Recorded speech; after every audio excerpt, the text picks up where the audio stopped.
Hello friends, welcome to SAD, St. Institute Center Madathumbadi and Puthanvellikara. Please subscribe to our YouTube channel for new updated videos and also visit centerinstitution.blogspot.in. നമ്മൾ പഠിക്കാൻ പോകുന്നത് SSLC Biology, Chapter 4, Keeping Diseases Away. അകറ്റി നിർത്താം രോഗങ്ങളെ. Part 1, Dengue Fever. Topics: വിവിധതരം രോഗകാരികളെ തരംതിരിച്ച് നമ്മൾ വിശദീകരിക്കുന്നു. ഡെങ്കിപ്പനിയുടെ കാരണവും പ്രതിരോധ മാർഗങ്ങളും തിരിച്ചറിഞ്ഞ് പട്ടികപ്പെടുത്തുന്നു. രോഗങ്ങൾ ഉണ്ടാകുന്ന വിവിധ സാഹചര്യങ്ങളെക്കുറിച്ച് വിവരങ്ങൾ ശേഖരിച്ച് അവതരിപ്പിക്കുന്നു. ബാക്ടീരിയ ഉണ്ടാകുന്ന വിവിധ രോഗങ്ങൾ തിരിച്ചറിഞ്ഞ് വിശദീകരിക്കുന്നു. വിവിധയിനം വൈറസ് രോഗങ്ങളെ സംബന്ധിച്ച് ധാരണ കൈവരിക്കുകയും അവയ്ക്കെതിരെയുള്ള ബോധവൽക്കരണ പ്രവർത്തനങ്ങളിൽ പങ്കാളിയാവുകയും ചെയ്യുന്നു. പിന്നെ ജനിതക രോഗങ്ങൾ ഉദാഹരണങ്ങളിലൂടെ വിശദീകരിക്കുന്നു. ജീവിതശൈലി രോഗങ്ങൾ തിരിച്ചറിഞ്ഞ് രോഗപ്രതിരോധത്തിനുതകുന്ന ജീവിതശൈലി സ്വീകരിക്കുന്നു. ജന്തുക്കൾക്കും സസ്യങ്ങൾക്കും ഉണ്ടാവുന്ന വിവിധ രോഗങ്ങളെക്കുറിച്ച് വിവരങ്ങൾ ശേഖരിച്ച് പട്ടികപ്പെടുത്തുന്നു. രോഗികളോട് അനുതാപം രൂപപ്പെടുകയും സാന്ത്വന പ്രവർത്തനങ്ങളിൽ പങ്കാളിയാവുകയും ചെയ്യുന്നു. ഇത്രയുമാണ് ഈ ചാപ്റ്റർ പഠിച്ചു കഴിയുമ്പോൾ നിങ്ങൾ വരേണ്ടത്. നമ്മുടെ വീട്ടിലൊക്കെ ഇതുപോലെ വയസ്സായ ആരെങ്കിലുമൊക്കെ ഉണ്ടാവും അല്ലേ? അപ്പോൾ അവരൊക്കെ ഈ വയസ്സായ സമയത്ത് നമ്മളോട് പറയുന്നൊരു കാര്യമുണ്ട്, മോനെ ഒട്ടും വയ്യാടാ എന്നൊക്കെ പറയും. ഈ വീട്ടിൽ ആരെങ്കിലൊക്കെ വന്നു കഴിഞ്ഞാൽ ഉടനെ അവരുടെ ചില കാരണന്മാർ പറയും, അമ്മാമ്മേ സുഖമാണോ എന്ന് വെച്ചാൽ പറയും, അമ്മ എന്ത് സുഖം മോനെ, നടക്കാൻ വയ്യ, കഴിഞ്ഞ ആഴ്ച വരും പള്ളിയിൽ പോയതാണ് എന്നൊക്കെ പറയും. അപ്പം അമ്മാമ്മ ആശുപത്രിയിലൊന്നും പോയില്ലേ? ആരും ഉണ്ടാവാനാണ് നമ്മളെയൊക്കെ അങ്ങനെ അവർ പറയാറുണ്ട്. അവർക്ക് നടക്കാൻ വയ്യ, ഭയങ്കര സന്ധിവേദന, അങ്ങനെ കുറേ വേദനകളൊക്കെ പറയാറുണ്ട്. അപ്പോൾ നമ്മൾ പറയും, നമ്മുടെ അമ്മാമ്മയ്ക്ക് എന്താണ് അസുഖമാണ്, ഡിസീസാണ്, പാടില്ല, വയ്യ, വയസ്സായില്ലേ എന്നൊക്കെ പറയും അല്ലേ? വയസ്സായതുകൊണ്ട് അസുഖം എന്നൊക്കെ പറയും. അപ്പോൾ അവിടെ നമ്മൾ ഉപയോഗിക്കുന്നൊരു വാക്കാണ് എന്ത്? ഡിസീസ് എന്ന് പറയുന്നത്. ഈ അസുഖങ്ങൾ എങ്ങനെയാണ് ഒരാൾക്ക് വരുന്നത്? ഒന്നാമത് ചിലപ്പോൾ എക്സ്റ്റേണൽ ആയിട്ട് വരാം. എക്സ്റ്റേണൽ, പുറമേ നിന്ന് അസുഖങ്ങൾ വരാം അല്ലേ? എക്സ്റ്റേണൽ എന്ന് പറയുമ്പോൾ എന്താണ്? നിങ്ങൾ പുറമേ കഴിച്ച ഭക്ഷണത്തിൽ നിന്നോ അല്ലെങ്കിൽ മലിനമായ സാഹചര്യത്തിൽ നിന്നോ ഒക്കെ വരാം. ഇപ്പോൾ ഒരു കൊതുകും നിങ്ങൾ കുത്തി, അങ്ങനെ വരാം. രണ്ട്, ഇന്റേണൽ, നിങ്ങളുടെ ശരീരത്തിന്റെ അകത്തു നിന്നും നിങ്ങൾക്ക് സപ്പോസ് നിങ്ങൾ ഭയങ്കര ഡിപ്രസ്ഡ് ആണ്, ടെൻഷൻ ആണെങ്കിൽ പലപ്പോഴും ഹൈപ്പർ ടെൻഷൻ അതൊക്കെ മൂലം പല അസുഖങ്ങളും കൈവരാം. അപ്പോൾ അത് ഇന്റേണൽ. നിങ്ങളുടെ ശരീരത്തിന്റെ അകത്ത് നടക്കുന്ന ചില പ്രവർത്തനങ്ങൾ മൂലവും എന്താണ്, നിങ്ങൾ കഴിച്ച ഭക്ഷണത്തിന്റെ ആഫ്റ്റർ എഫക്റ്റ് ആയിട്ടൊക്കെ നിങ്ങൾക്ക് അസുഖങ്ങൾ വരാം. മൂന്നാമതെന്ന് പറയുന്നത് ഈ ജെനറ്റിക്സ് ആണ്. ജെനറ്റിക്സ് അതായത് നിങ്ങളുടെ പാരമ്പര്യമായിട്ട് ചില അസുഖങ്ങൾ എന്താണ് മുതിർന്നവരിൽ നമ്മളിൽ പകർന്നു വരാം. അങ്ങനെയൊക്കെ അസുഖങ്ങൾ വരാം. ഇപ്പോൾ മലേറിയ, അതിന്റെ കാരണം എന്താ? അതിന് കാരണം നമുക്ക് പരത്തുന്നത് കൊതുകുകളാണ്. അതുപോലെ ഡെങ്കി ഫീവറും പരത്തുന്നത് കൊതുകുകളാണ്. അപ്പോൾ അതൊക്കെ എക്സ്റ്റേണൽ ആണ്, പുറത്തുനിന്ന് വരുന്നതാണ്. എനിവേ, ഒരാൾക്ക് വയ്യ, നടക്കാനൊക്കെ വയ്യെങ്കിൽ ഞങ്ങൾ പറയും ആരോഗ്യം മോശമായി. ചിലവരൊക്കെ ഭയങ്കര റൂഡായിട്ട് ഭയങ്കര ഇത് പറയും, കുഴിയിലോട്ട് കാലിൽ നീട്ടി ഇരിക്കാറായതല്ല എന്നൊക്കെ പറയുന്ന ആൾക്കാരുണ്ട്. അതായത് ഇനി ജീവിച്ചിരിക്കില്ല എന്നൊക്കെ വളരെ ക്രൂരമായിട്ട് സംസാരിക്കുന്ന ആളുകളും ഉണ്ട് നമ്മുടെ ഇടയിൽ. അപ്പോൾ നമ്മൾ പറഞ്ഞു വന്നത്, ഒരാൾക്ക് സാധാരണ നോർമലി ചെയ്യുന്ന പ്രവൃത്തി അമ്മമ്മ നന്നായിട്ട് ഓടിയെടുക്കുമായിരുന്നു, എല്ലാ ദിവസവും പള്ളിയിൽ പോയിരുന്നു, ഇപ്പോൾ പറ്റണില്ല. അപ്പോഴാണല്ലോ നമ്മൾ അസുഖമായി പാടില്ല എന്ന് പറയുന്നത്. അതായത് സാധാരണ ചെയ്യുന്ന പ്രവൃത്തികൾ ചെയ്യാൻ പറ്റാതെ വരുമ്പോഴാണ് നമ്മൾ എന്ത് പറയുന്നത്, ആൾക്ക് വയ്യ, പാടില്ല എന്ന് പറയുന്നത്. സോ നമ്മുടെ മുന്നിൽ ഇപ്പോൾ ഒരു ക്വസ്റ്റ്യൻ വരികയാണ്, അപ്പോൾ എന്താണ് ശരിക്കും ആരോഗ്യം എന്ന് പറയുന്നത്? ഇങ്ങനെ എന്തെങ്കിലുമൊക്കെ ചെയ്യാൻ പറ്റാതെ ആവുന്നത് മാത്രമാണോ ആരോഗ്യം? Health, what is health? നോക്കൂ, നിങ്ങൾക്ക് എല്ലാം പ്രവർത്തിക്കാൻ കഴിയും. നിങ്ങൾക്ക് ഓടാൻ പറ്റും, ചാടാൻ പറ്റും, എല്ലാം പറ്റും. പക്ഷേ നിങ്ങൾക്ക് മനസ്സിലൊരു ഭയങ്കര വിഷമമുണ്ടെന്ന് വിചാരിക്കുക എന്തെങ്കിലും ഒരു കാര്യത്തിനെ കുറിച്ച്. അപ്പോൾ നിങ്ങൾക്ക് നന്നായി പഠിക്കാൻ പറ്റുമോ? ഇല്ല. അപ്പോൾ നിങ്ങൾ നോർമൽ ചെയ്യുന്ന പ്രവർത്തി നിങ്ങൾക്ക് ചെയ്യാൻ പറ്റുന്നില്ല. നിങ്ങളുടെ അച്ഛൻ വഴക്ക് പറഞ്ഞു, അല്ലെങ്കിൽ ടീച്ചർ വഴക്ക് പറഞ്ഞു, അല്ലെങ്കിൽ ആരെങ്കിലും നിങ്ങൾക്ക് ഇഷ്ടപ്പെട്ട ഒരാൾ മരിച്ചുപോയി, അങ്ങനെയൊക്കെ വരുമ്പോൾ നമുക്ക് പഠിക്കാൻ പറ്റുമോ അല്ലെങ്കിൽ പ്രവർത്തിക്കാൻ പറ്റുമോ? ഇല്ല.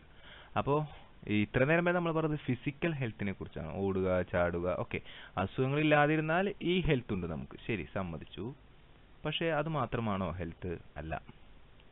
നമുക്ക് മെന്റലിയും കൂടി നമ്മൾ എന്താണ് ഫിറ്റ് ആവണം. മെന്റലി നമുക്ക് മാനസിക ആരോഗ്യം കൂടി വേണം. ഇന്നത്തെ കാലഘട്ടത്തിൽ കുട്ടികളെ വഴക്ക് പറയാ, പീഡിപ്പിക്കുക, അങ്ങനെ ഒരുപാട് ശിക്ഷാ നടപടികളൊക്കെ വരുമ്പോൾ കുട്ടികൾക്ക് ഭയങ്കരമായിട്ട് ദേഷ്യം വരും അധ്യാപകരോട്. അല്ലേ? ഭയങ്കര സ്ട്രെസ് ആയിരിക്കും ക്ലാസ്സിലിരിക്കുമ്പോൾ. അപ്പോൾ എന്താണ്, ഒന്നും പഠിക്കാൻ പറ്റില്ല. പക്ഷെ ഹാപ്പി ആണെങ്കിലോ, വളരെ കൂളായിട്ട് തമാശയൊക്കെ പറഞ്ഞാണ് ക്ലാസ്സുകൾ എടുക്കുകയാണെങ്കിൽ നമുക്ക് പഠിക്കാനായിട്ട് പറ്റും. അപ്പോൾ മെന്റലി എന്താണ് ഫിറ്റ് ആയിരിക്കണം. ഓക്കെ, ഇത് മാത്രം മതിയോ സാറേ? ഇല്ല. ഫിസിക്കലി ഫിറ്റ് ആണെങ്കിൽ നമ്മൾ ഉടനെ പറയുമോ അയാൾ ഭയങ്കര ഹെൽത്തിയാണ്.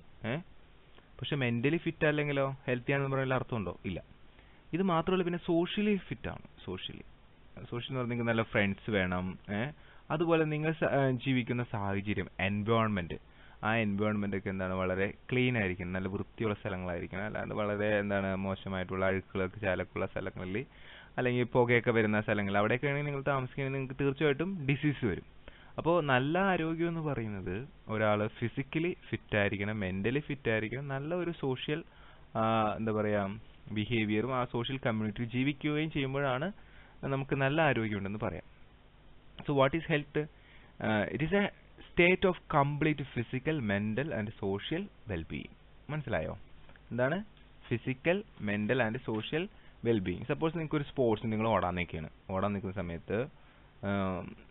നിൽക്കുന്ന സമയത്ത് ഒരാൾ വന്ന് പറയാണ്, നിങ്ങളുടെ റിലേറ്റീവ് ആരോ തട്ടിപ്പോയി, അയ്യോ, അപ്പോൾ നിങ്ങൾക്ക് ഓടാൻ പറ്റുമോ? ഞാൻ ഓടിയിട്ട് വരാട്ടാ എന്ന് പറയുന്നു. ഇല്ല, നിങ്ങൾ തളർന്നു പോയി, കൈയും കാലൊക്കെ അവിടെ വെച്ച് നിങ്ങൾക്ക് തളർന്നു പോകും. അയ്യോ, നിങ്ങൾക്ക് സങ്കടം വന്നു, നിങ്ങൾക്ക് കരയാൻ തുടങ്ങും. ക്ലിയർ? അപ്പോൾ മെന്റലി നിങ്ങൾ ഫിറ്റ് അല്ലെങ്കിൽ നിങ്ങൾക്ക് ഫിസിക്കലായിട്ടുള്ള ഒരു കാര്യവും ചെയ്യാൻ പറ്റൂല. ക്ലിയർ? ഇനി ചില കുട്ടികൾക്ക് എന്താണ്, അവരുടെ വീടിൻ്റെ അടുത്ത് വീട്ടിൽ എന്തും ബഹളം, അപ്പച്ചനും അമ്മച്ചും തമ്മിൽ ഭയങ്കര ഇടിയും ബഹളം, അല്ലെങ്കിൽ അല്പക്കത്താർ തമ്മിൽ ഇടി, അങ്ങനെ സോഷ്യലായിട്ട് നല്ലൊരു സാഹചര്യത്തിലല്ല ജീവിക്കണമെങ്കിൽ തീർച്ചയായിട്ടും ആ കുട്ടിക്ക് എന്താണ് അസുഖങ്ങൾ വരും. അതുപോലെ തന്നെ ഭയങ്കര വൃത്തികെട്ട സാഹചര്യങ്ങൾ, ഒരു വൃത്തിയും വെടിപ്പില്ലാത്ത സാഹചര്യങ്ങൾ, അല്ലെങ്കിൽ മോശം ഭക്ഷണങ്ങൾ കഴിക്കുന്നു, അങ്ങനെയൊക്കെ വരുമ്പോഴും എന്താണ് ഹെൽത്തിന് കംപ്ലൈന്റ് വരും. അപ്പോൾ ഹെൽത്ത് എന്ന് പറഞ്ഞു കഴിഞ്ഞാൽ ഒരാൾ നല്ല രീതിയിൽ നടക്കുന്നു, അത് മാത്രമല്ല ഫിസിക്കലി, മെന്റലി, സോഷ്യലിയും കൂടി ഒരാൾ ഫിറ്റ് ആകുമ്പോഴാണ് നമ്മൾ ഹെൽത്ത് എന്ന് പറയാം. ഓക്കെ, ക്ലിയർ ആണോ? ഓക്കെ. ചിലർ പറയും ഹെൽത്ത് എന്ന് പറഞ്ഞു കഴിഞ്ഞാൽ വെൽത്ത് ആണ്. Yes, it is correct. Health is equal to wealth. നിങ്ങളുടെ ഏറ്റവും വലിയ സമ്പാദ്യം എന്താണ്? ഹെൽത്താണ്. നിങ്ങൾ ഒരുപാട് പണം ഉണ്ടാക്കി, എന്നിട്ട് എന്ത് സംഭവിച്ചു? നിങ്ങളുടെ ആരോഗ്യം പോയി, നിങ്ങൾക്ക് അസുഖങ്ങൾ പിടിപെട്ടു. അപ്പോൾ പിന്നെ വല്ല കാര്യമുണ്ടോ? ഒരു കാര്യമില്ല. ഹെൽത്ത് എന്ന് പറഞ്ഞാൽ വെൽത്താണ്. അപ്പോൾ ആദ്യം നല്ല ആരോഗ്യം ഉണ്ടാക്കിയെടുക്കുക എന്നുള്ളതാണ് ഏറ്റവും പ്രധാനപ്പെട്ട കാര്യം. അതിനുവേണ്ടി നിങ്ങൾ സ്കൂളിലൊക്കെ എന്താണ് യോഗ പ്രാക്ടീസ് ഭക്ഷണം അത് ചെയ്യാം. അല്ലെങ്കിൽ നിങ്ങൾക്ക് എന്താണ് എക്സസൈസുകൾ ചെയ്യാം. എക്സസൈസുകൾ നിങ്ങൾ ചെയ്യുന്നുണ്ടാവും, രാവിലെ വ്യായാമം ചെയ്യാം. അതുപോലെ തന്നെ ഭക്ഷണത്തിൽ നിങ്ങൾ വളരെ ശ്രദ്ധിക്കണം. ഡയറ്റ് നല്ല നിങ്ങളുടെ ഡയറ്റ് എന്ന് ഉദ്ദേശിക്കുന്നത് വണ്ണം കുറയ്ക്കാൻ വേണ്ടിയിട്ട് ഭക്ഷണം കഴിക്കാതിരിക്കുക, അതല്ല ഞാൻ ഉദ്ദേശിക്കുന്നത്. ഡയറ്റ് എന്ന് പറഞ്ഞു കഴിഞ്ഞാൽ നമുക്ക് നല്ല നിങ്ങളുടെ ശരീരത്തിന് ആവശ്യമായ എല്ലാ വിറ്റാമിൻസും ഉൾപ്പെടുന്ന ഭക്ഷണങ്ങൾ നമ്മൾ കഴിക്കാം എന്നുള്ളതാണ്. മനസ്സിലായോ? അപ്പോൾ യോഗ ചെയ്യാം, അല്ലെങ്കിൽ എക്സസൈസുകൾ ചെയ്യാം, കൃത്യസമയത്തൊക്കെ ഭക്ഷണം കഴിക്കാം. ഇങ്ങനെയൊക്കെ ചെയ്തു കഴിഞ്ഞാൽ നിങ്ങൾക്ക് എന്തുണ്ടാവും? നല്ല ആരോഗ്യമുണ്ടാവും. ക്ലിയർ? ഇങ്ങനെയൊക്കെ ചെയ്യാതെ വരുമ്പോൾ, അല്ലെങ്കിൽ എന്തെങ്കിലുമൊക്കെ ഇതിനകത്തൊക്കെ എന്തെങ്കിലും ഡിസോർഡർ വരുമ്പോൾ നിങ്ങൾക്ക് വരുന്ന സംഭവമാണ് എന്ത്? ഡിസീസ്, രോഗങ്ങൾ. അപ്പോൾ എന്താണ് രോഗം? Abnormal functioning of one or more parts of the body resulting in symptoms of illness is termed as disease. എന്ന് വെച്ച് കഴിഞ്ഞാൽ abnormal functioning of one or more parts of the body. അതായത് നിങ്ങളുടെ ശരീരത്തിൽ ഇപ്പോൾ നിങ്ങൾക്ക് ജലദോഷം വന്നു, അപ്പോൾ ഏത് പാർട്ടാണ്? മൂക്ക് അല്ലേ? നിങ്ങളുടെ മൂക്കല്ലേ ചുമന്ന് തുടുത്ത് നിങ്ങൾ ഇങ്ങനെ നിങ്ങൾ എന്താണ് വലിച്ചുകൊണ്ടിരിക്കും അല്ലേ? അപ്പോൾ ഇതുവരെ നിങ്ങൾ അങ്ങനെ ചെയ്യാത്തൊരു കാര്യം ഇപ്പോൾ നിങ്ങൾ ചെയ്തു. കിട്ടിയോ? മനസ്സിലായോ? അബ്നോർമലായിപ്പോയി നിങ്ങൾ പഠിച്ച് ഭ്രാന്തായിട്ട് റോട്ടിൽ നിന്നിട്ട് a+b² എന്നൊക്കെ പറഞ്ഞാൽ നിങ്ങൾ പറയണത് ശരിയാണ്, പക്ഷെ നിങ്ങൾക്ക് വട്ടാണെന്ന് പറയും. അപ്പോൾ അബ്നോർമൽ ഫങ്ഷനിങ്, നോർമൽ അല്ലാത്ത രീതിയിൽ നിങ്ങളുടെ ഏതെങ്കിലും ശരീരഭാഗങ്ങൾ ഒരു പ്രകടിപ്പിക്കുമ്പോൾ, ശരീരഭാഗങ്ങൾ ഒരു പ്രത്യേക രീതിയിൽ പ്രകടിപ്പിക്കുമ്പോൾ നമ്മൾ അതിനെന്ത് പറയും? ഡിസീസ് എന്ന് പറയും. കിട്ടിയോ? നിങ്ങൾ പനി പിടിച്ച വീട്ടിൽ ഓടി കിടക്കും? ഇല്ല, കട്ടിൽമ കയറി കിടക്കും. സാധാരണ ഓടി കിടക്കുന്ന ഒച്ചപ്പാടുണ്ടാക്കുന്നവൻ സുഖമായിട്ട് എന്താണ് കട്ടിലും ഒന്നും മിണ്ടാതെ കിടക്കണ്ടാവും അല്ലേ? അപ്പോൾ ആ ഒരു സിംറ്റംസ്, ആ ഒരു ലക്ഷണം എന്തിൻ്റെ? രോഗത്തിന്റെ ലക്ഷണമാണെന്ന് നമുക്ക് പറയാം. അതാണ് രോഗം. കിട്ടിയോ? മനസ്സിലായോ? ഓക്കെ. സിംറ്റംസ്. അപ്പോൾ ഇവിടെ ഒരു വേർഡ് നമ്മൾ കണ്ടു, സിംറ്റംസ്. സാറേ എന്താണ് ഈ സിംറ്റംസ്? സിംറ്റംസ് എന്ന് പറഞ്ഞു കഴിഞ്ഞാൽ things we feel as being wrong. അതായത് നോർമൽ ഡെയിലി നമ്മൾ ചെയ്യുന്നതല്ലാതെ അതിൽ നിന്ന് വ്യത്യസ്തമായിട്ട് എന്തെങ്കിലും ചെയ്താൽ നമ്മൾ എന്ത് പറയും? അത് സിംറ്റംസ് എന്ന് പറയും. എന്ന് വിചാരിച്ച് സിംറ്റംസ് എല്ലാ രോഗങ്ങളും ഉണ്ടാക്കുന്നുണ്ടോ? ഇല്ല. ഫോർ എക്സാമ്പിൾ, നിങ്ങൾ രാത്രി മുഴുവൻ സിനിമയൊക്കെ കണ്ടു, ഇതൊക്കെ കഴിഞ്ഞിട്ട് കിടന്നുറങ്ങി, പിറ്റേ ദിവസം രാവിലെ എഴുന്നിട്ട് പഠിക്കാൻ ഇപ്പോൾ തലവേദന. നിങ്ങളുടെ തല എന്താണ്? ഭയങ്കര വേദനത്തല. ഈ തലവേദന എന്തെങ്കിലും അസുഖത്തിന് കാരണമാണോ? അല്ല. തലവേദന വന്നത് നിങ്ങൾ ഇന്നലെ കിടന്നുറങ്ങാത്തതുകൊണ്ടാണ് മര്യാദയ്ക്ക്. മനസ്സിലായോ? തലവേദന ഉണ്ടെന്ന് വിചാരിച്ചിട്ട് ഒരു അസുഖത്തിന് കാരണമാവണമെന്ന് ഇല്ല. അപ്പൊ തലവേദന ഒരു സിംറ്റംസ് ആണ്, പക്ഷേ അത് അസുഖത്തിന് കാരണമാകണമെന്നില്ല. അതുകൊണ്ട് തന്നെ it indicates that there might be A disease. വേണമെങ്കിൽ ചിലപ്പോൾ ഒരു രോഗമുണ്ടായേക്കാം. ഫോർ എക്സാമ്പിൾ, തലവേദന വരും. ഇപ്പൊ ഡെങ്കി ഫീവർ ഉണ്ടെങ്കിൽ തലവേദന വരും. അപ്പൊ എല്ലാ തലവേദനയും ഡെങ്കി ഫീവർ ആണോ? അല്ല. വേണമെങ്കിൽ അതെന്തായി മാറാം? ഡെങ്കി ഫീവറോ വേറെ എന്തെങ്കിലും അസുഖങ്ങളോ ആയിട്ട് മാറാം. പക്ഷേ അത് ചിലപ്പോൾ അസുഖം അല്ലാതായിരിക്കാം. വേറെ എന്തെങ്കിലും ഭക്ഷണം കഴിക്കാത്തതുകൊണ്ടോ, അല്ലെങ്കിൽ നിങ്ങൾ നന്നായിട്ട് വെയിലത്ത് നടന്നു, അപ്പോൾ നിങ്ങൾക്ക് തലവേദന വരാറില്ലേ? ഇനി വെയിലത്ത് തണലത്ത് കുറച്ച് നേരം തലവേദന മാറും. അപ്പോൾ സിംറ്റംസ്, തലവേദന എന്ന് പറയുന്നത് നോർമലി നമ്മൾ പെരുമാറുന്നതിൽ വ്യത്യസ്തമായിട്ടുള്ള ഒരു പെരുമാറ്റം, അതിനെയാണ് സിംറ്റംസ്, ലക്ഷണങ്ങൾ എന്ന് പറയുന്നത്. അത് രോഗങ്ങൾ ഉണ്ടാക്കണമെന്ന് നിർബന്ധമില്ല. ഓക്കെ. സയൻസ്. അപ്പോൾ സയൻസ് എന്താ? ഇപ്പം നിങ്ങൾ തലവേദന വന്ന് ഡോക്ടറെ കണ്ടു, അല്ലെങ്കിൽ വയറുവേദന വന്ന് ഡോക്ടറെ കണ്ടു. അപ്പോൾ ഡോക്ടർ പറഞ്ഞു ഒന്ന് സ്കാൻ ചെയ്യൂ, അല്ലെങ്കിൽ ബ്ലഡ് ടെസ്റ്റ് ചെയ്യൂ. നിങ്ങൾ തലയിറങ്ങി വീണപ്പോൾ അല്ലെങ്കിൽ ഡോക്ടറിൻ്റെ അടുത്ത് കൊണ്ട്, അപ്പോൾ ഡോക്ടർ പറഞ്ഞു ബ്ലഡ് ടെസ്റ്റ് ചെയ്യുമ്പോൾ എന്ന് പറഞ്ഞു. ടെസ്റ്റ് ചെയ്തപ്പോഴാണ് നിങ്ങൾക്ക് ഷുഗർ ഉണ്ട്. അപ്പോൾ ടെസ്റ്റ് ചെയ്തപ്പോഴല്ലേ അറിയാൻ പറ്റുള്ളൂ. അപ്പോൾ ഷുഗറിൻ്റെ സാന്നിധ്യം, ഗ്ലൂക്കോസിൻ്റെ സാന്നിധ്യം ബ്ലഡിൽ കൂടുതലാണെന്നുള്ളതാണ് സൈൻ. അപ്പോൾ things doctor looks four on the basis of symptoms. അപ്പോൾ അതായത് നിങ്ങൾക്കൊരു സിംറ്റംസ് ഒന്ന് തലയിറങ്ങി വീണു. സിംറ്റംസ് എന്താണ്? തലയിറങ്ങി വീഴുക. ഡോക്ടറിൻ്റെ അടുത്ത് പോയി, ഡോക്ടർ ബ്ലഡ് ടെസ്റ്റ് ചെയ്യാൻ കൊടുത്തു. ബ്ലഡിൽ ഗ്ലൂക്കോസിന്റെ അളവ് ഡോക്ടർ കണ്ടെത്തി. ഈ ഗ്ലൂക്കോസിന്റെ സൈൻ, ഗ്ലൂക്കോസ് കണ്ടെത്തുന്നത് സൈൻ കിട്ടിയോ? ഈ ഗ്ലൂക്കോസ് ഉണ്ടോ എന്ന് നോക്കിയത് നിങ്ങളുടെ സിംറ്റംസ് നോക്കിയിട്ടാണ്.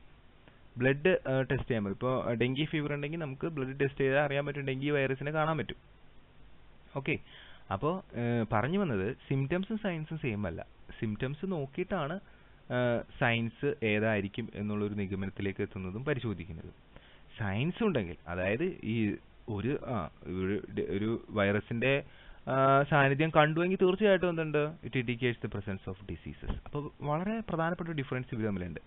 സിംറ്റംസ് ഒരിക്കലും ഡിസീസ് ഉണ്ടെന്ന് പറയുന്നില്ല, ചിലപ്പോൾ കാരണമാകാമെന്ന് പറയുന്നുള്ളൂ. പക്ഷെ സൈൻ എന്താ പറയുന്നത്? Yes, there is A disease. കിട്ടിയോ? ഓക്കെ. ഇനി നമുക്ക് ഡിസീസിന് രണ്ടായിട്ട് ക്ലാസിഫൈ ചെയ്യാം, ഇൻഫെഷ്യസ് ഡിസീസും നോൺ ഇൻഫെഷ്യസ്. അതായത് പകരുന്ന രോഗങ്ങളും പകരാത്ത രോഗങ്ങളും. എന്തൊക്കെയാണ് പകരുന്ന രോഗങ്ങളും പകരാത്ത രോഗങ്ങളും? ഫോർ എക്സാമ്പിൾ നമ്മൾ പറയുകയാണെങ്കിൽ ചിക്കൻ പോക്സ്. നിങ്ങളുടെ വീട്ടിൽ ആർക്കെങ്കിലും ചിക്കൻ പോക്സ് നിങ്ങൾ കണ്ടിട്ടുണ്ടാവും. ഈ ചിക്കൻ പോക്സ് എന്ന് പറയുന്ന അസുഖം പകരും, അല്ലേ? ഒരാളിന് വേറൊരാളിലേക്ക് പകരും. അതുപോലെ തന്നെ കോമൺ കോൾഡ്, ജലദോഷം, കോമൺ കോൾഡ്. ഈ കോമൺ കോൾഡും എന്താണ്? നമ്മൾ അടുത്തിരിക്കുന്ന ആൾക്കിലേക്ക് പകർന്നു പോകും. അതുപോലെ എയ്ഡ്സ്, സുരക്ഷിതമല്ലാത്ത ലൈംഗിക ബന്ധത്തിലാണെങ്കിൽ എയ്ഡ്സും പകരും. അപ്പോൾ ഇതൊക്കെ ഇൻഫെഷ്യസ് ഡിസീസാണ്, പകരുന്ന രോഗങ്ങൾ. ഇപ്പുറത്ത് വന്നു കഴിഞ്ഞാൽ പ്രമേഹം, ഡയബറ്റിസ് മെലിറ്റസ് എന്ന് പറയുന്ന അസുഖം, അത് പകരുമോ? ഇല്ല. പിന്നെ ക്യാൻസർ ഒരാളിൽ നിന്ന് ഒരാളിലേക്ക് പകരുമോ? അതുമില്ല.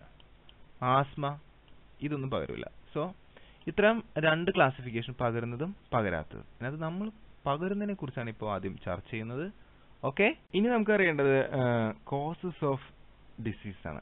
ആരാണ് ഈ ഡിസീസിന് കാരണം? Causes of disease. നോക്കൂ, അതിനു വേണ്ടി നമ്മൾ പാത്തോജൻ എന്താണെന്ന് പറയുന്നത്. പാത്തോജൻസ് എന്ന് പറഞ്ഞു കഴിഞ്ഞാൽ ഡിസീസ് കോസിങ് ഓർഗാനിസംസ്. നമുക്ക് രോഗങ്ങൾ ഉണ്ടാക്കുന്ന ചില ജീവികളാണ് എന്ത്? പാത്തോജൻസ്. അപ്പം നമ്മുടെ ശരീരത്തിൽ കയറി അവർ അവിടെ താമസം ഉറപ്പിക്കും. ഫോർ എക്സാമ്പിൾ, നമ്മുടെ ശരീരത്തിൽ ഭക്ഷണത്തിലൂടെയോ വെള്ളത്തിലൂടെയോ അല്ലെങ്കിൽ വായുവിലൂടെയോ നമ്മുടെ ശരീരത്തിൽ ഒരു ബാക്ടീരിയ കയറിയെന്നായിരിക്കും. ആ ബാക്ടീരിയ നമ്മുടെ ശരീരത്തിനകത്ത് എന്താണ്? അതിൻ്റെ കുട്ടികളെയൊക്കെ ഉണ്ടാക്കി സ്കൂളിലൊക്കെ വിട്ട് രാവിലെ എഴുന്നേറ്റ് ഭക്ഷണമൊക്കെ കൊടുത്ത്, നമ്മൾ കഴിക്കുന്ന ഭക്ഷണത്തിൻ്റെ ബ്രേക്ക്ഫാസ്റ്റൊക്കെ എടുത്ത് കൊടുത്ത് അങ്ങനെ അതിനെ വളർത്തും. മനസ്സിലായോ? ഒരു ദിവസം എന്ത് ചെയ്യും? അതുങ്ങളൊക്കെ കൂടി നമ്മളെ കൊന്നുകളയും. കിട്ടിയോ? അപ്പോൾ അങ്ങനെ നമ്മുടെ ശരീരത്തിൽ അവർ വസിക്കുമ്പോൾ അവർ നമ്മൾ പാരസൈറ്റ് എന്നും നമ്മുടെ ശരീരത്തിനെ ഹോസ്റ്റ് എന്നും പറയും. അപ്പം ഞാൻ രണ്ട് വേർഡ് സാർ ഇവിടെ പറഞ്ഞു. ഒന്ന് പാരസൈറ്റ്, ഒന്നെന്താണ്? ഹോസ്റ്റ്. ഓക്കെ. ഒന്ന് പാരസൈറ്റ്, അടുത്തെന്താണ്? ഹോസ്റ്റ്. ഓക്കെ. അപ്പോൾ 2 വേർഡാണ് പറയുന്നത്. പാരസൈറ്റ്, നമ്മുടെ ശരീരത്തിൽ ഇങ്ങനെ വസിക്കുന്ന ഈ ജീവികൾ നമുക്ക് പാരസൈറ്റ് എന്ന് വിളിക്കാം. പിന്നെന്താണ് ഹോസ്റ്റ് എന്ന് പറഞ്ഞാൽ നമ്മുടെ ശരീരത്തെ. അപ്പോൾ ഏതൊക്കെയാണ് എക്സാമ്പിൾ നോക്കിയാൽ ബാക്ടീരിയ, നിങ്ങൾ കണ്ടിട്ടുണ്ടാവും ബാക്ടീരിയ ചെറിയ ക്ലാസ്സിലൊക്കെ. ഇത് എൻ്റെ ഒരു 3 ഡയമെൻഷണൽ പിക്ചറാണ്. പിന്നെ രണ്ടാമത് വൈറസ് ഉണ്ടോ. മൂന്നാമത് ഫംഗൈ, നിങ്ങൾ ബ്രെഡൊക്കെ അങ്ങനെ എന്താണ് പൂത്തിരിക്കും അല്ലേ, ആ സാധനം. അടുത്തത് പ്രോട്ടോസോവ ഉണ്ടോ. ഓക്കെ, ദെൻ വോംസ്, ഇതൊരാളുടെ വയറിൽ നിർത്തിയാണ് വിരകൾ കണ്ട. ഓഫ് എൻ്റെ ദൈവമേ. അപ്പോൾ ഇവരൊക്കെയാണ് നമ്മുടെ രോഗങ്ങൾ വരുത്താനുള്ള കാരണം. ഇവർ വരാനുള്ള കാരണം എന്താ? ഇവർ വരാനുള്ള കാരണം നമ്മുടെ ശീലങ്ങളാണ്. ശുചിത്വമില്ലായ്മയാണ് നമ്മുടെ കാരണം. ഇവരൊക്കെ വരാനുള്ള പ്രധാനപ്പെട്ട കാരണം വൃത്തിയും വെടിപ്പില്ലാത്തതാണ്. ഓക്കെ, വെക്ടേഴ്സ് കേട്ടിട്ടുണ്ടോ നിങ്ങൾ? ചിലപ്പോൾ ഫിസിക്സിൽ കേട്ടിട്ടുണ്ടാവും. സദിശ അളവുകൾ, ദിശ ഉള്ള അളവുകളാണ് വെക്ടേഴ്സ്. എക്സാമ്പിൾ ഡിസ്പ്ലേസ്മെന്റ് ഒക്കെ. പക്ഷെ ആ വെക്ടർ അല്ല നമ്മളിവിടെ പറയുന്നത്. ഓക്കെ, ഈ ബാക്ടീരിയ രോഗങ്ങളൊക്കെ നമ്മൾ എങ്ങനെ വരാമെന്ന് പറഞ്ഞു. ഇത് നമുക്ക് വാട്ടറിലൂടെ വരാം, വാട്ടർ. അല്ലെങ്കിൽ എന്താണ് എയറിലൂടെ വരാം. അതുമല്ലെങ്കിൽ എന്താണ് ഫുഡിലൂടെ വരാം.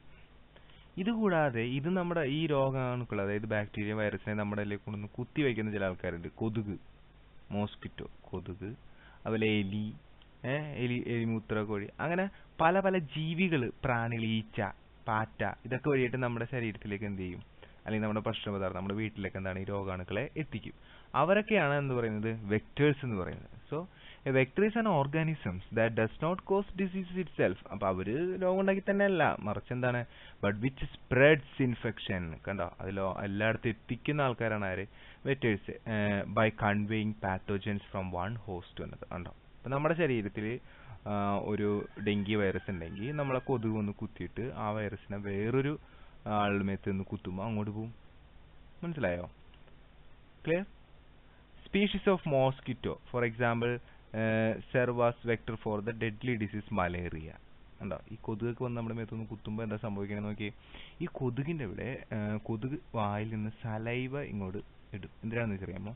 നമ്മുടെ ബ്ലഡ് ക്ലോട്ട് ആവാതിരിക്കാൻ. അപ്പോൾ നമ്മുടെ ബ്ലഡിൽ ഡെങ്കി വൈറസ് ഉണ്ടെന്ന് വിചാരിക്കും. അപ്പോൾ കൊതുകിൻ്റെ ബ്ലഡിലേക്ക് കയറും. കൊതുകിൻ്റെ ബ്ലഡിൽ ഒരു ദിവസം ഈ ഡെങ്കി വൈറസ് കയറിയാൽ പിന്നെ ഒരിക്കലും എന്ത് ചെയ്യില്ല, അത് പോവില്ല. നമ്മൾ വന്ന് കുത്തുന്നത് ഈ പെൺകൊതുകളാണ്, ആൺകൊതുകളല്ല. സാധാരണ കൊതുകുകളെല്ലാം പ്ലാന്റിന്റെ, സസ്യങ്ങളുടെ ജ്യൂസ് കുടിച്ചാണ് അവർ ജീവിക്കുന്നത്. പെൺകൊതുകും അതെ. പക്ഷെ പെൺകൊതുകിന് മുട്ട ഇടണമെങ്കിൽ എന്ത് വേണം? ബ്ലഡ് വേണം, നമ്മുടെ ബ്ലഡ് വേണം. അപ്പം അതിന് വേണ്ടിയിട്ടാണ് ഈ പെൺകൊതുക് വന്നിട്ട് നമ്മളങ്ങോട്ട് കുത്തണത്. മനസ്സിലായോ? അപ്പം നമ്മളങ്ങോട്ട് കുത്തി നമ്മളെന്താണ് നമ്മുടെ ബ്ലഡ്, നമ്മളിൽ ഡെങ്കി വൈറസ് ഉണ്ടെങ്കിൽ പെൺകൊതുകിന്റെ മേത്തും കയറും. ഏറ്റവും വലിയൊരു ദോഷം എന്ന് വെച്ച് കഴിഞ്ഞാൽ ഈ കൊതുക് ഒന്ന് കുത്തുന്ന എല്ലാവർക്കും ആ ഡെങ്കി വൈറസ് പിടിപെടും എന്നുള്ളതാണ്. മനസ്സിലായോ? നമുക്ക് ഈ കൊതുകിനെ കണ്ടാൽ പെട്ടെന്ന് അറിയാൻ പറ്റും. കണ്ട എൻ്റെ ഇവിടെ ഒരു വെളുത്ത പാടുണ്ടാവും. ഓക്കെ, ഈഡിസ് ഈജിപ്തി എന്ന് പറയുന്ന കൊതുകാണ് ഈ ഡെങ്കി ഫീവർ പരത്തുന്നത്. നമ്മൾ പഠിക്കാൻ പോകുന്നതാണ് ഡെങ്കി ഫീവർ എന്താണെന്ന്. ഓക്കെ, ഇവിടെ പറഞ്ഞു വന്നത് വെക്ടർ എന്ന് പറഞ്ഞു കഴിഞ്ഞാൽ ഇതേപോലെ ചെറിയ ചെറിയ ഓർഗാനിസംസ്, അവരാണ് രോഗം പരത്തുന്നത്. അപ്പോൾ ഇവർ പെരുകുന്നത് തടയുക എന്നുള്ളതാണ് നമ്മുടെ ഏറ്റവും പ്രധാനപ്പെട്ട കാര്യം. അപ്പോൾ അതിനെന്ത് ചെയ്യണം? നമ്മൾ നമ്മുടെ വീടും പരിസരവും ഒക്കെ, നമ്മുടെ സ്കൂളും ഒക്കെ എന്താണ് ശുചിത്വമായിട്ട് നമ്മൾ വൃത്തിയായിട്ട് സംരക്ഷിക്കണം. ഓക്കെ, ഇപ്പം നിങ്ങൾ ടെക്സ്റ്റ് ബുക്ക് എടുത്ത് ഇവിടെ ഒരു ഇതൊക്കെ ഒരു ചേട്ടന്മാർ പത്രം നോക്കിയിട്ട് ഒരാളോട് പറയാനുണ്ട്, നമ്മുടെ നാട്ടിലും ആധുനിക സൗകര്യങ്ങളുള്ള വലിയ ആശുപത്രി വരുന്നു അത്രേ. മറ്റേ ആള്, നന്നായി, എപ്പോഴും പട്ടണത്തിലേക്ക് ഓടേണ്ടതില്ലല്ലോ. കണ്ടാ, ആ ആശുപത്രി വരുന്ന അത്ര വലിയ കാര്യമാണോ? നല്ല കാര്യമാണോ? നമ്മളൊക്കെ നല്ല മെച്ചപ്പെട്ടു ആശുപത്രി അല്ല, നമുക്ക് രോഗങ്ങൾ കൂടിയെന്നാണ് അതിൻ്റെ അർത്ഥം. അപ്പൊ ആശുപത്രി വരുന്നത് ഒരു നല്ല കാര്യമാണോ? അല്ല, നല്ല കാര്യമല്ലേ? അയ്യോ സാറെന്താ അങ്ങനെ വേണം? ആശുപത്രി വരാൻ കാരണം അവിടെ രോഗങ്ങൾ കൂടിയതുകൊണ്ടാ. രോഗങ്ങൾ വർദ്ധിക്കുന്നതിന് കാരണം എന്താ? നമ്മുടെ ശുചിത്വമില്ലായ്മ. മനസ്സിലായോ? പോഷകാഹാരക്കുറവ്. നമുക്ക് കൃത്യസമയത്ത് ഭക്ഷണം കിട്ടാതെ വന്നാലും, ഭക്ഷണത്തിൽ നമുക്ക് ആവശ്യമുള്ള പദാർത്ഥങ്ങൾ ഇല്ലാതെ വന്നാലും എന്താണ്, രോഗങ്ങൾ വരും അല്ലേ? ഇങ്ങനെ ഒരാളിൽ നിന്നും വേറൊരാളിലേക്ക് രോഗങ്ങൾ നമ്മൾ പകരും. അങ്ങനെ പകരുന്നത് നമ്മൾ സാംക്രമിക രോഗങ്ങൾ നമ്മൾ പറഞ്ഞതല്ലേ അല്ലേ, ഇൻഫെഷ്യസ് ഡിസീസ് എന്ന് പറഞ്ഞാൽ അതിനകത്ത് വരുന്ന ഒരു ഡിസീസാണ് എന്ന് പറയുന്നത് ഡെങ്കിപ്പനി. ഇപ്പം ഇയാള് ഡെങ്കിപ്പനി പിടിച്ച് കിടക്കുന്നതാണ്. ഇയാളെ അടുത്ത് വന്നിട്ട് നമ്മുടെ കൊതുക് വന്നിട്ട് എന്ത് ചെയ്യുന്നു? ഒരു കുത്തുകുത്തി, ഒറ്റ കുത്ത് കണ്ടോ. അപ്പം ഇയാളുടെ നിന്ന് ആ ഡെങ്കി വൈറസ് എന്താണ് ഈ കൊതുകിന്റെ ശരീരത്തിലേക്ക് കയറി, കൊതുകിന്റെ ശരീരത്തിൽ കണ്ട അതിങ്ങനെ വികസിക്കാൻ തുടങ്ങി. കൊതുക് വന്നിട്ട് വേറെ ആളെ കുത്തി. അപ്പം എന്ത് സംഭവിച്ചു? അതിൽ നിന്ന് ആ വൈറസ് അയാളുടെ മേത്തേക്കും കയറി, അയാളിലും എന്താണ് ഡെങ്കിപ്പനിയുണ്ടായി, അയാളും വീണ്ടും കിടപ്പിലായി. ഇതിങ്ങനെ കണ്ടിന്യൂ ചെയ്തുകൊണ്ടേയിരിക്കും. എന്താണല്ലോ ഒരു കൊതുക് വെച്ചിട്ട് എന്തോരം പേരെ കൊല്ലാം അല്ലേ? 4 ആഴ്ചത്തോളം കണ്ടും ഈ കൊതുക് എന്താണ് ഈ പണി തുടരും. ഓക്കെ. അപ്പോൾ നമ്മളിവിടെ പറഞ്ഞ ഫീവറിന്റെ പേരാണ് dengue fever. Dengue, pronounced dengue, dengue fever, is a painful mosquito-borne disease caused by any one of 4 closely related dengue virus. Dengue viruses 4 തരത്തിലുണ്ട്. അതിനകത്ത് ഏതെങ്കിലും ഒരെണ്ണം എന്താണ് നമ്മളിൽ ശരീരത്തിലേക്ക് വരികയാണ്, ബ്ലഡിലേക്ക് വരികയാണെങ്കിൽ അങ്ങനെ ഉണ്ടാകുന്ന രോഗമാണ് ഡെങ്കി ഫീവർ. ഭയങ്കര വേദനയായിരിക്കും. ഭയങ്കര ബുദ്ധിമുട്ടാണ് ഡെങ്കി ഫീവർ വന്നു കഴിഞ്ഞാൽ. നിങ്ങൾക്ക് ഭയങ്കര തലവേദന, നിങ്ങളുടെ മേലൊക്കെ എന്താ പറയുക ചുമന്ന് തുടുക്കും, നിങ്ങൾക്ക് ഛർദ്ദിക്കാൻ വരും, ഭയങ്കര ഛർദിയായിരിക്കും, നിങ്ങൾ തളർന്നു പോകും, ഒന്നും ചെയ്യാൻ പറ്റാത്ത അവസ്ഥയായിപ്പോൾ. മനസ്സിലായോ? അപ്പോൾ ഏറ്റവും വലിയ ദുരിതം മരുന്നുമില്ല, ഇതിന് മരുന്നില്ല, വൈറസ് വരുന്നതുകൊണ്ട് മരുന്നില്ല.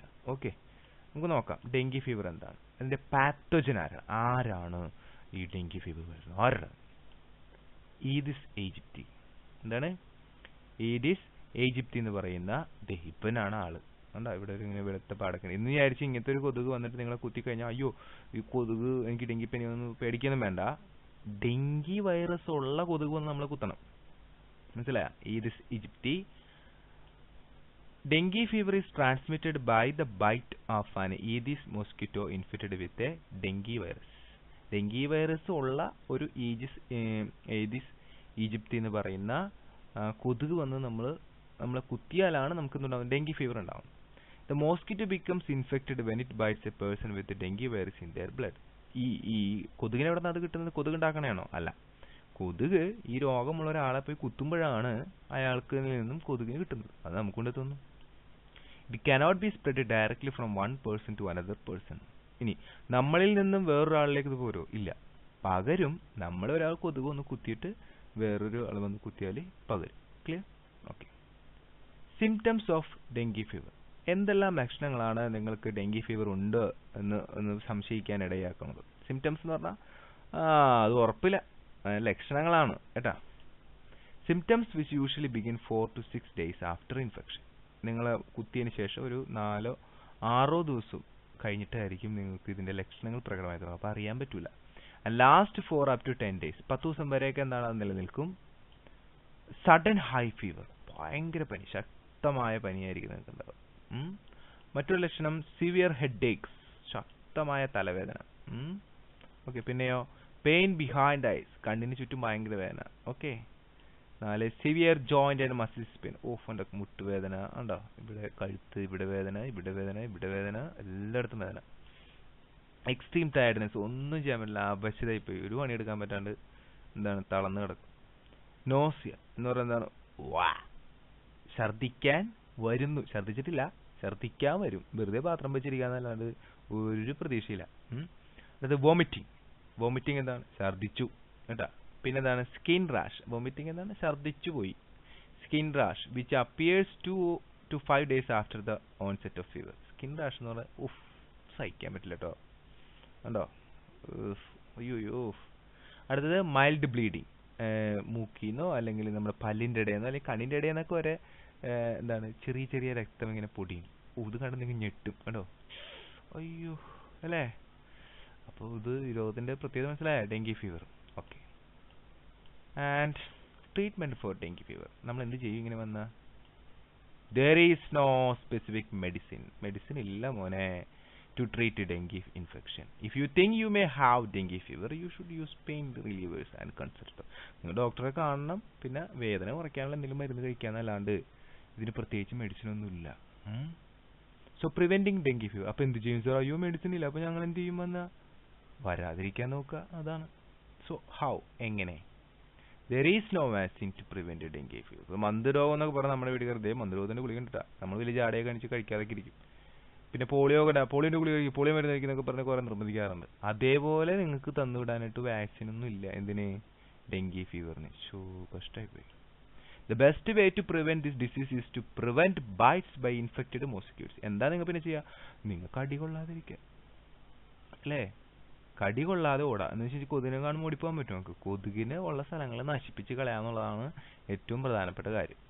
Protecting your self and making efforts to keep the mosquito population down. മോസ്കിറ്റോനെ നമ്മൾ എന്താണ് നമ്മൾ ഇല്ലാണ്ടാക്കുക. അപ്പോൾ മോസ്കിറ്റോ എങ്ങനെ ഉണ്ടാവും എന്ന് അറിയണം. മോസ്കിറ്റോ ഈ മുട്ടയിട്ടിട്ട് ഇപ്പോൾ ഒരു പാത്രം നിങ്ങളിവിടെ ചിരട്ടയാണ്, ചിരട്ടയിൽ ഇങ്ങനെ മുട്ടയിട്ടിട്ട് മോസ്കിറ്റോ പോയി, നമുക്ക് ആ മുട്ട ഒന്നും നോക്കി കാണൂല. മഴ പെയ്യുമ്പോൾ എന്താണ് അതിനകത്ത് വെള്ളം വന്ന് ഇങ്ങനെ നിൽക്കും. അപ്പോൾ എന്ത് സംഭവിക്കുന്ന അറിയാം, വെള്ളത്തിൽ കിടന്ന മോസ്കിറ്റോ അങ്ങോട്ട് എന്താണ് വലുതാവും. അപ്പോൾ വെള്ളത്തിലായിരിക്കും അതിങ്ങനെ ഓടി കിടക്കണതാണ്. പക്ഷെ ഒരു സുപ്രഭാതത്തിൽ അതെന്താണ് പുറത്തേക്ക് വരും കൊതുകായിട്ട്. പിന്നെ വെള്ളം ചോദിച്ചാൽ ചത്തുപോകും. അതാണ് ഏറ്റവും വലിയ പ്രത്യേകത. ഇത്രയും കാലം വെള്ളത്തിൽ ജീവിക്കുകയും കൊതുകായി കഴിയുമ്പോൾ എന്താണ് വെള്ളത്തിന് പുറത്ത് ജീവിക്കാൻ പറ്റുന്ന സാഹചര്യമായി മാറും. മനസ്സിലായി? അതിനകത്ത് പെൺകൊതുകൾ നമ്മളെ തേടിയെത്തും. എന്തിനാണ്? ബ്ലഡ് കുടിച്ചിട്ട് മുട്ടയിടാൻ വേണ്ടിയിട്ട്. ഓക്കെ. അപ്പോൾ നമ്മൾ ഇതുങ്ങളെ പൂർണ്ണമായിട്ട് നശിപ്പിക്കാൻ പറ്റില്ല. കാരണം ഈ ഉണങ്ങിയ ചിരട്ടയിലൊക്കെ വന്നത് മുട്ടയിട്ട് പോയാൽ നമുക്ക് അറിയാൻ പറ്റുമോ? മുട്ടൊന്നും കാണാൻ പറ്റില്ല. അപ്പോൾ വെള്ളം കെട്ടി നിർത്താത്തൊരു സാഹചര്യം ഉണ്ടാക്കുക എന്നുള്ളത് മാത്രമാണ് ഏറ്റവും പ്രധാനപ്പെട്ട കാര്യം. So get rid of places where mosquitoes can be breed. അപ്പോൾ നിങ്ങളുടെ old tyre, can, flower pots, മഴവെള്ളം വീണിങ്ങനെ കെട്ടിക്കിടക്കാൻ സാധ്യതയുള്ള എല്ലാ സാധനങ്ങളും മറിച്ചിടാം കേട്ടോ. എന്ന് വിചാരിച്ചാൽ അപ്പുറത്ത് വീട്ടിൽ പോയി അവിടുത്തെ വെള്ളമൊന്നും മറിച്ച് കളയരുത് കേട്ടോ, ഇടിയുള്ളവരെയാണ്. Regularly change the water in outdoor bird baths and pets water dishes. എന്ന് വെച്ച് കഴിഞ്ഞാൽ ചിലവർക്ക് ചിലർ വീട്ടിൽ അക്വേറിയൊക്കെ ഉണ്ടാവും, വെള്ളം മാറ്റൂല, ഒടുക്കത്തെ മണവുമായിരിക്കും. അങ്ങനെയൊന്നും ചെയ്യരുത്. ഇടയ്ക്കിടയ്ക്ക് വെള്ളം മാറ്റണം. ആഴ്ചയിൽ തന്നെ വെള്ളം മാറ്റണം, ഡെയിലി മാറ്റാൻ പറ്റില്ലെങ്കിൽ പോലും. അതുപോലെ തന്നെ നമ്മുടെ ഈ ചിലർക്ക് പക്ഷികൾക്ക് വെള്ളം കൊടുക്കും, അതുപോലെ പട്ടിക്കൊക്കെ വെള്ളം കൊടുക്കും, പശുവിനൊക്കെ വെള്ളം കൊടുത്തിട്ട് ആ പാത്രത്തിൽ വെള്ളം സൈഡിൽ എവിടെയെങ്കിലും കിടപ്പുണ്ടാവും, അതൊക്കെ നമ്മൾ എന്ത് ചെയ്യണം? കളയാം. അതുപോലെ if someone in your home gets dengue fever, be exceptionally vigilant about efforts to protect your self and other family members from mosquitoes. അതായത് നിങ്ങളുടെ വീട്ടിലാർക്കെങ്കിലും ഡെങ്കി ഫീവർ വന്നു കഴിഞ്ഞാൽ കൊതുക് കുത്താതെ നോക്കിയാൽ മതി നിങ്ങൾ. അപ്പോൾ ഒരു നെറ്റൊക്കെ കണ്ട് വാങ്ങിച്ചിട്ടിട്ട് അതിനകത്ത് കിടന്ന് ഉറങ്ങാം കേട്ടോ. കൊതുക് തിരിയൊക്കെ വെച്ച് കത്തിക്കുക, അങ്ങനത്തെ അല്ലാണ്ട് വേറെ ഒന്നും വൃത്തിയൊന്നുമില്ല. അപ്പോൾ ഈ നമ്മൾ പറഞ്ഞ ഡെങ്കി ഫീവർ എന്താണ്? നോ സ്പെസിഫിക് മെഡിസിൻ ഇല്ല, നോ വാക്സിൻ ഇല്ല. അപ്പോൾ നിങ്ങൾ പരീക്ഷയ്ക്ക് പഠിക്കുമ്പോൾ ശ്രദ്ധിക്കേണ്ട ഈ ഡെങ്കി ഫീവറിന് കാരണക്കാരൻ ആരാണ്? Dengue virus. അതായത് പാത്തോജൻ ആരാണ് ഇത് പകർത്തുന്നത്? മോസ്കിറ്റോ. ഏത് മോസ്കിറ്റോ? ഏഡിസ് ഈജിപ്തി എന്ന് പറയുന്ന മോസ്കിറ്റോ. അത്രയും പഠിക്കണം. അതിന്റെ സിംറ്റംസ് പഠിക്കണം. ട്രീറ്റ്മെന്റ് ഉണ്ടെങ്കിൽ ട്രീറ്റ്മെന്റ് പഠിക്കണം. ട്രീറ്റ്മെന്റ് ഇല്ല പിന്നെ ഇതെങ്ങനെ പ്രിവെന്റ് ചെയ്യാൻ ഈ പറഞ്ഞ മാർഗങ്ങളാണ് നമുക്കുള്ളത്. Okay. Mosquitoes that bite the infected family members could spread the infection to others in your home. So please be vigilant. അപ്പോൾ നമ്മൾ മോസ്കിറ്റോസിനെ ഒഴിവാക്കുക എന്നുള്ളതാണ് ഏറ്റവും എളുപ്പമുള്ള മാർഗം. വേറെ ഒന്നും നമുക്ക് ചെയ്യാനില്ല. Please visit next part to understand AIDS. Okay, thanks for watching.